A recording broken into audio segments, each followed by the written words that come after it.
போது 7 திரைகள், ஒவ்வொரு திரையும் ஒவ்வொரு சமயத்தில் விளக்கப்படும். 7 திரைகளும் சேர்ந்து விளக்கப்படுவதுதான் 7ஆவது திரையில் விளக்குவதுதான் இந்த சத்திய ஞான சபையில் இருக்கக்கூடிய இந்த தைப்பூச நாளில் பார்க்கக்கூடிய ஜோதி வழிபாடு. அதாவது சொல்றார் வள்ளலார். அதுக்கு பிறகுதான் வள்ளலார் இந்த தைப்பூசத்தை பத்தி 6வது திருமுறையில நெஞ்சொடு கூறல் அப்படிங்கிற பகுதியில 7வது பாட்டுல, இத்தனையும் நான் சொல்றேன், இனிமேலாவது போய் அந்த வள்ளலார்ல நீங்க பாருங்க. அதாவது 6வது திருமுறை நெஞ்சொடு கூறல் 7வது பாட்டு. பாட்டினுடைய தொடக்கம் என்ன தெரியுங்களா? நம் பார்வதி பாகன் அப்படின்னு பாட்டு தொடங்கும். எப்படி முடியும்னா, பாட்டின் பரிசு அப்படின்னு அந்த பாட்டு முடியும். இந்த பாட்டுல சொல்லக்கூடிய செய்தி தான் அவரு என்னென்ன சொல்றாரு, என்ன செய்தாரு. இப்ப பார்வதிபுரம் அப்படிங்கிறது எங்க இருக்கு? கடலூருக்கு பேரே பார்வதிபுரம் தான். ஐயா காலையில போயிட்டு வந்தாரு.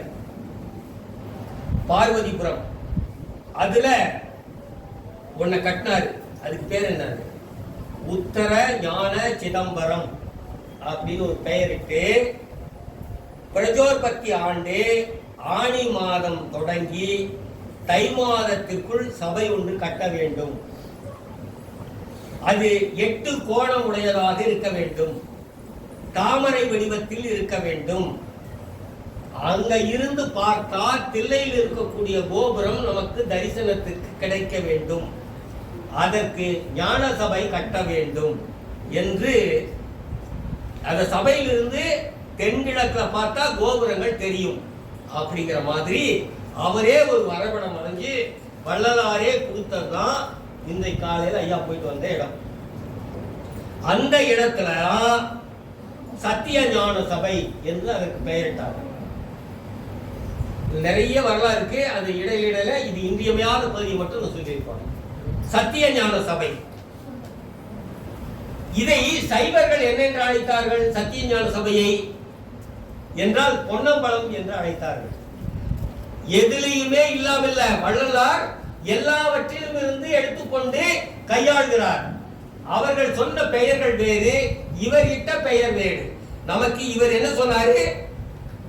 ஞான சபைன்னு சொன்னார். சைவர்களால் அது பொன்னம்பலம் என்று அழைக்கப்பட்டது. வைணவர்களால் பொன் அரங்கம் என்று அழைக்கப்பட்டது. பௌத்தர்களால் பொற்பீடிகை என்று வழங்கப்பட்டது. மகமதியர்களால் அது மசூதி என்று வழங்கப்பட்டது. கிறிஸ்தவர்களால் தொழுகை இடம் என்று கூறப்பட்டது. இதுக்குத்தான் சத்திய ஞான சபைன்னு வள்ளலார் தெரிவிக்கிறார். அப்ப அவரவர்கள் அந்தந்த கொள்கை கோட்பாட்டை பின்பற்றுகிறவர்கள் அந்தந்த இடத்திற்கு செல்வது போல நீங்கள் சத்திய ஞான சபைக்கு செல்ல வேண்டும். இது சரி. இந்த சபையில என்ன செய்யணும்? இந்த சபையில் எந்த வகையான வேறுபாடும் கற்பிக்க கூடாது. இப்ப பிரச்சனை, நீதிமன்றத்துக்கு போகும்போது திருநீர் வைக்கலாமா வைக்க கூடாதா, குங்குமம் வைக்கலாமா வைக்க கூடாதா, வள்ளலார் சொல்லவே இல்லை. எந்த வகையான குறியீடும் இல்லாமல் அந்த குறிப்பிட்ட இடத்திலாவது இருங்கள் என்று குறிப்பிட்டார். அங்க வைக்க வேண்டிய கண்ணாடிய தான் இருந்த இடத்துல ஒரு 48 நாளுக்கு என்ன பேர்? மண்டலம். அந்த மண்டல பூசனை செய்து அந்த கண்ணாடியை கொண்டு வந்துதான் இங்க வச்சார். அந்த கண்ணாடிக்கு நேராகத்தான் ஒரு விளக்கு வைத்தார். அந்த விளக்கு இருக்கிறது யாருன்னா, அந்த விளக்கு எந்து கொண்டிருக்கும். அந்த விளக்குக்கு பூசனை செய்வது யார் என்று வள்ளலார் திட்டமிட்டார். யாருன்னா, 12 வயதுக்கு உட்பட்ட குழந்தைகளோ அல்லது 72 வயதுக்கு மேற்பட்டவர்களோ மட்டும்தான் அதற்கு கற்பூரம் மட்டும் காட்ட வேண்டும். பின்னால் கற்பூரம் காட்டுறதையும் அவர் நிறுத்தினார். நிறைய வரலாற்றுல நிறைய பிழைகள் செய்தாங்க. இதை நீங்க ஆராய்ச்சிக்கு உட்பட்டு தான் நீங்க எடுத்துக்கணும்.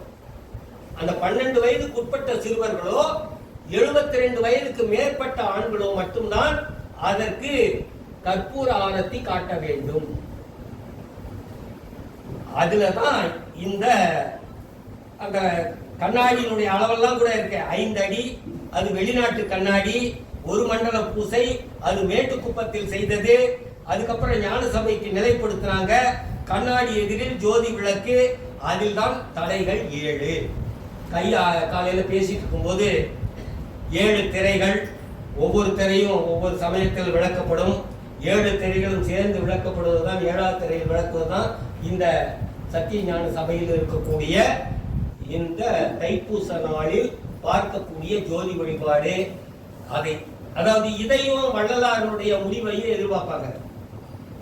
இயல்பாகவே அது நடந்தது. தைப்பூச திருநாளில் அவரை பார்க்க முடியவில்லை. அதனால் தைப்பூச நாளில் இப்ப வள்ளலாரை பார்க்க செல்கிறார்கள்.